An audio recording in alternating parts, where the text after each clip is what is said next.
रांची समाहरणालय में अनेकों निर्दलीय प्रत्याशियों ने नामांकन भरा और सभी ने जीत की हुंकार भरी।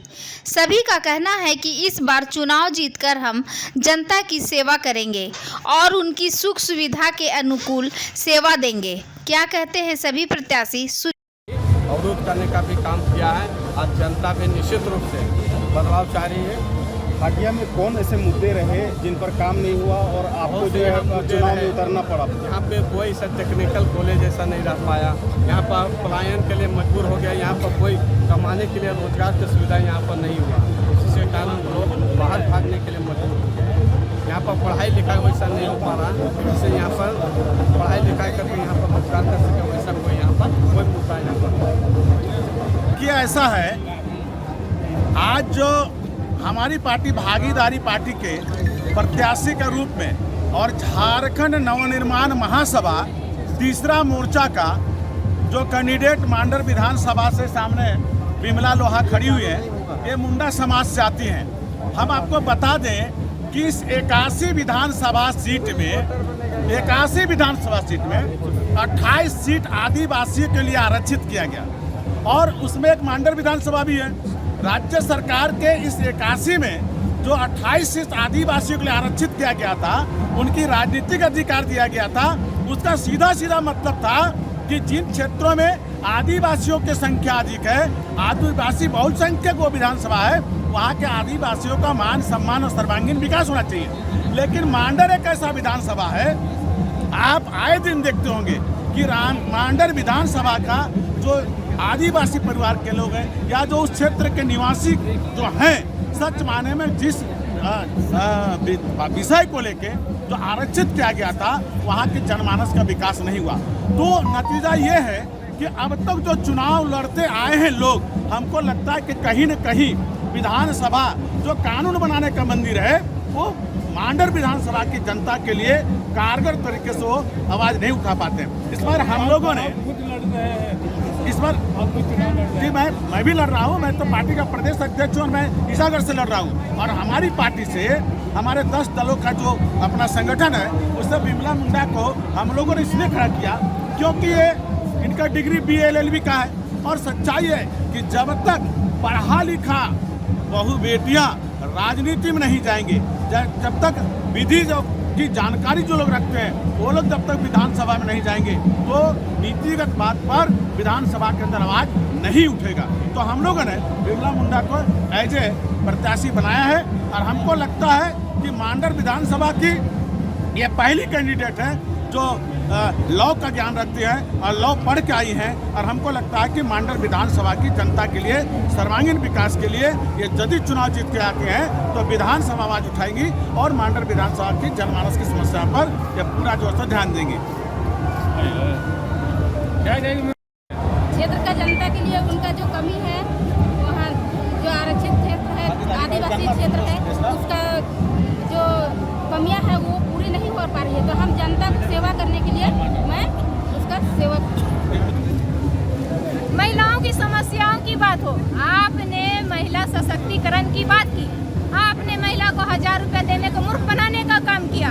मैं वो लेकर जा रही हूँ महिलाओं के पास। महिला आयोग का आपने गठन नहीं किया, आपने महिलाओं का सम्मान नहीं किया, आप महिला शोषित है, पीड़ित है।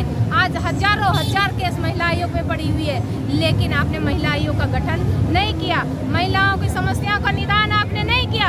आप किस आधार पर महिला की वोट मांगने का काम करते हैं? आप प्रलोभन देने का काम करते हैं। आप 1000 देते, कोई 5 किलो अनाज देते। क्या पढ़े लिखे महिलाएं भीख मंगा है? आप भीख मांगने वाले स्थिति आप अपनाए हुए हैं, ये कहीं से उचित नहीं है। हम महिलाओं के पास जा रहे हैं, महिला अपनी बात को रखेगी और साझा करेगी। हमारे साथ में देखिए, ये है पलामू जिला अध्यक्ष RJD की थी, लेकिन आज इन्होंने गुलाबी गैंग का दामन थामा है और गुलाबी गैंग के बैनर तले आज चुनाव हम लोग लड़ेंगे और अगर जीतेंगे भी नहीं तो जीतने भी नहीं देंगे। क्या मुद्दा रहेगा जनता के बीच में?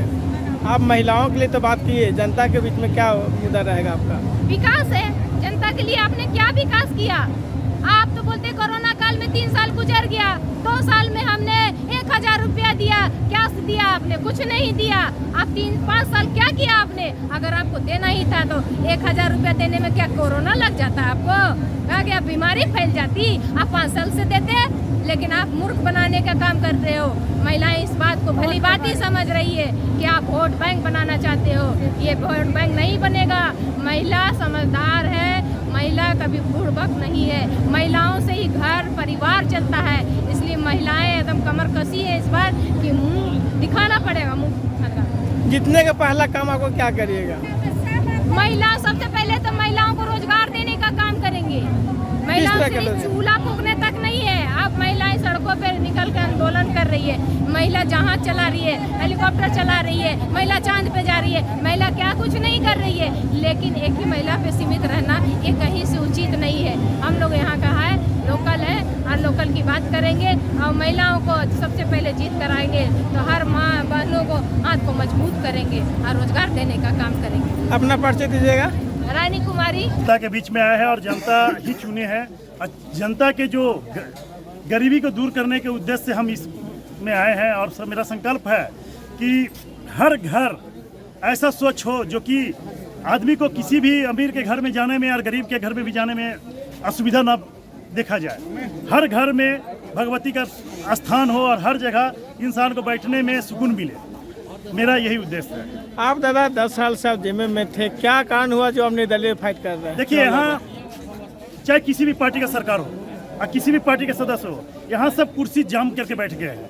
ये नया चेहरा को आने देने का मौका दे नहीं रहे हैं। इसी कारण से हम अपने आप को चेंज किए और हम निर्वाचन अपने तरीक़ा से अपना नया कदम उठाया है कि कोई 35 साल से 30 साल से और पूरे परिवार में एक ही परिवार का सदस्य कोई नेता बन रहा है तो कोई मंत्री बन रहा है तो कोई विधायक बन रहे हैं, तो इससे किसी भी नया चेहरे को आगे आने का क्या तत्पर मिलेगा, मौका क्या मिलेगा? तो आप अचानक आ गए कि पहले से आपकी तैयारी थी? कोई पहले से मेरी तैयारी नहीं थी, मैं अचानक आया। हमने सोचा कि हमारे कोई भी कार्यकर्ता को स्थान मिलेगा, मगर मैंने मिला गया, देखा गया कि जो पहले से विराजमान है उन्हीं का फिर स्थान मिला, तो उसी के उद्देश्य से हम आ गए।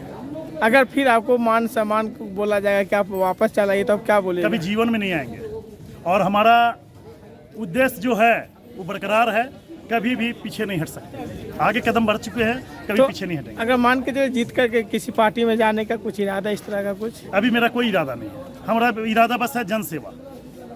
जनसेवा मतलब ऐसी बन के रहेगा कि किसी पार्टी में जुड़ के काम करिए? नहीं, किसी पार्टी के जुड़ के नहीं, अभी उसका विचार किए नहीं है ना। आगे देखते हैं मेरा पब्लिक क्या सब हमको राय देती है, हम पब्लिक के ऊपर चल रहे हैं। चलिए ठीक, चल आइए। दादा, आप चुनाव किस मुद्दा को लेकर के आप फील्ड में मैदान में आ गए? मूलभूत सुविधा रांची के लोगों को कैसे मिले, पानी, बिजली, सड़क, एकदम मूलभूत सुविधा। बड़ी बड़ी बातें छोड़ दीजिए, रोजगार की बातें छोड़ दीजिए, रोजगार तो मिलना मुश्किल है। दादा, तो आप तो वो चीज़ जिस जगह पे थे उस जगह से भी आप इस तरह का सुविधा दिला सकते थे, लेकिन चुनाव ही लड़के ही क्यों? देखिए, जनप्रतिनिधि का फंड होता है, आम आदमी का कोई फंड नहीं होता है। मैं जितना काम करता हूँ ना, अपने और अपने बच्चे का शौक को मार कर ये सारा काम करता हूँ। कैसे भी समाज में बदलाव ला सकते हैं। मैं एक ईमानदार व्यक्ति हूँ, ये मेरी ताकत है, ये मेरी पहचान है। लेकिन फंड तो मैं नहीं ला सकता हूँ।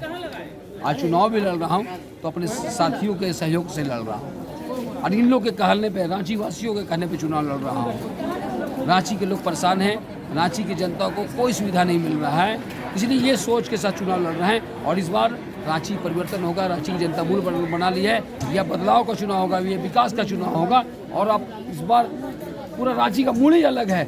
हर कोई चाह रहे हैं कि 29 साल का चचा 2 बार रनर रही है, राज्यसभा सांसद है, अब मंत्री बनेगी, 4 महीने बाद बेटा डिप्टी मेयर बनेगा। मैंने प्राइवेट लिमिटेड चल रहा है, जो रहेगा यही परिवार में रहेगा। इसलिए इन लोग को जवाब देने के लिए हम लोग उतरे हैं और जवाब देंगे। रांची की जनता मुझे वोट के रूप में आशीर्वाद देगी, परिवर्तन आपको देखने को मिलेगा। जी, मैं खुद अधिवक्ता हूँ, मैं एडवोकेट हूँ झारखंड हाई कोर्ट में, और मैं एक यूथ हूँ और इन्हीं 2 मुद्दों के लिए मैं आया हूँ। सबसे पहले तो मैं यूथ के लिए आया हूँ। यूथ में 3 मुद्दे हैं मेरे। एजुकेशन है, हेल्थ है और एम्प्लॉयमेंट है। तो शिक्षा, रोजगार और स्वास्थ्य, और यूथ को ये तीनों चीज़ें चाहिए, चाहे खुद के लिए, चाहे अपने माँ बाप के लिए, चाहे अपने बच्चों के लिए, अपने भाई बहन के लिए। तो मैं यूथ को रिप्रेजेंट करने आया हूँ और मैं यूथ की आवाज़ बनूंगा। जो यंग हैं, नौजवान हैं, वो मुझसे जुड़े, मैं उनकी आवाज़ बनूंगा। मैं चाहता हूँ कि वो मेरे साथ जुड़े और वो मुझे भेजें विधानसभा, ताकि मैं उनकी आवाज़ बन सकूँ जो भी वो कहना चाहते हैं। हमारी जो मैनिफेस्टो है, मैनिफेस्टो में मेन जो मुद्दा वो है एम्प्लॉयमेंट, रोज़गार। और रोज़गार मतलब नौकरी, सरकारी नौकरी। हर किसी को सरकारी नौकरी होनी चाहिए जो काबिल है। अगर आप यहाँ पे इतनी जनसंख्या है, करोड़ों की आबादी है झारखंड की, और आप ये बोलते हैं कि हम 5 लाख देंगे आपको रोज़गार, 5 साल में 5 लाख रोज़गार से क्या होने वाला है? कुछ नहीं होने वाला है। अगर आप 5 साल में 25 लाख रोज़गार भी देते हैं तो उससे कुछ नहीं होने वाला है, वो भी कम पड़ेगा। तो कम सोरेन कहे थे कि हम अनुबंध शब्द को हटा देंगे जी, लेकिन हटाने का काम नहीं किया, बल्कि अनुबंध पर और बहाली उन्होंने करने का काम किया। बिल्कुल। और लोग, ऐसा स्थिति हुआ जी, कि नियुक्ति पत्र एक तरफ बांट रहे हैं और एक तरफ 4000 महिलाएं जो हैं बैठी हुई थी धरना पर, तो इसको हटाया जाए। कैसे देखिए सबसे पहली बात यह है कि जो अनुबंध आप जो बात कर रहे हैं कॉन्ट्रैक्चुअल, जिसको एडहॉक बोलते हैं, तो अनुबंध जो है वो सरकार उसके लिए नहीं बनी है। अनुबंध का जो कॉन्सेप्ट है वो बेसिकली प्राइवेट सेक्टर में जब लोग आदमी काम करता है तो उसको लगता है कि ठीक है, कोई सोशल सिक्योरिटी नहीं, कोई जॉब सिक्योरिटी नहीं है, इस वजह से लोग आप आज कॉन्ट्रैक्ट एडहॉक पे रखते हैं, कॉन्ट्रैक्ट पे रखते हैं, तो आप क्या देते हैं उसको? ज़्यादा से ज़्यादा ESI PF उनका कट गया बस। लेकिन आप उनको मिनिमम वेज दे रहे हैं ना, क्या मिनिमम वेज से रोज हो पाएगा? ना ही मिनिमम वेज रिवाइज हो रहा है। और हर किसी को चाहिए पक्की नौकरी। और सरकार जब है, सरकार किस लिए है? जब आप रोजगार ही नहीं दे सकती तो सरकार राज्य क्यों बनी हुई है? सरकार तो बोली कि 2 साल हमारा कोरोना का भी निकल गया, जो बचा उसमें मैया योजना दे रहे हैं। नहीं तो देखिए, मैया योजना अच्छी चीज़ है, मैं इसके नहीं बोल रहा हूँ। अगर कि महिलाओं को कहते हैं सशक्त किया जा रहा है तो वो बहुत बढ़िया बात है कि महिलाओं को सशक्त किया जा रहा है, लेकिन महिलाओं के साथ युवाओं को भी तो सशक्त करने के। देखिए, हम मुद्दा जो है ना, मेरा झारखंड अलग हुआ 24 साल हुआ, इसमें बहुत सारा समस्या है। मुद्दा तो भी बताने जाएंगे तो काफ़ी समय लग जाएगा। पब्लिक जो देख ही रहे हैं मुद्दा क्या है नहीं है, उसको वही मुद्दा जो है उसी को सुधारने का मेरा तत्पर है। क्या का मतलब पहला काम क्या कर पाइएगा? पहले काम तो हम शिक्षा को सुधारेंगे। शिक्षा, रोजगार, जो भी है इस तरह का जो है ना व्यवस्था, स्वास्थ्य को लिए ये सब सुधार करेंगे। पहले शिक्षा जब तक नहीं सुधरेगा हमारा आगे सुधरने का ही नहीं। शिक्षा, रोजगार और स्वास्थ्य का जो है ना पहला प्राथमिकता रहेगा। राजनीति में आने के लिए कैसे आप सोचे कि हम राजनीति में ही सब काम कर सकते हैं? देखिए, राजनीति में नहीं आने से कैसे कर सकते हैं? सेल्फ डिपेंडेंट में तो नहीं हो सकता है। इसको सुधारने के लिए हमको चाहे वह पार्टी पॉलिटिशियन में आना ही पड़ेगा, तभी हो पाएगा। तो आप इंडिपेंडेंट चुनाव लड़ रहे हैं? नहीं, मैं JLK झारखंड लोकतांत्रिक क्रांतिकारी मोर्चा से। कहाँ से चुनाव लड़ रहे हैं? माडर विधानसभा।